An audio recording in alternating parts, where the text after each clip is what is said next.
High বন্ধুরা, welcome my YouTube channel. প্রথমেই বলে রাখি, আপনাদের একটা সাবস্ক্রাইব, একটা লাইক, একটা কমেন্ট আমাকে অনেক দূরে এগিয়ে নিয়ে যেতে পারে। আপনাদের সাপোর্ট খুবই প্রয়োজনীয়। তো মেন কথায় এসি, এটা Pulsar 150 old model bike, B সিরিজের। তো এই গাড়িতে প্রবলেম হয়েছে, বারবার ফিউজ কেটে যায়।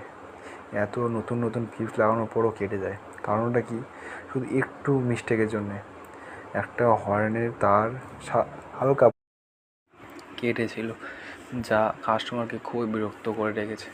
তো কী করবো, কিছু করার নেই। তো কাস্টমারটা আমার কাছে এসেছে, আমি দেখলাম ভালো করে বিষয়টা, একটু ওয়ারিং কেটলাম, কেটে কোটায় দেখলাম ফুল ওয়ারিং ভালো আছে, শুধু হর্নের তারটাই ফায়ার করছে, যার জন্যে ফিউজটি বারবার কেটে যাচ্ছে। দেখেন কীভাবে ফায়ার করছে। তো বন্ধুরা, এইভাবে আমার সাপোর্ট করেন প্লিজ মাই ইউটিউব চ্যানেল। আপনাদের সাপোর্ট খুবই প্রয়োজনীয়, প্লিজ প্লিজ।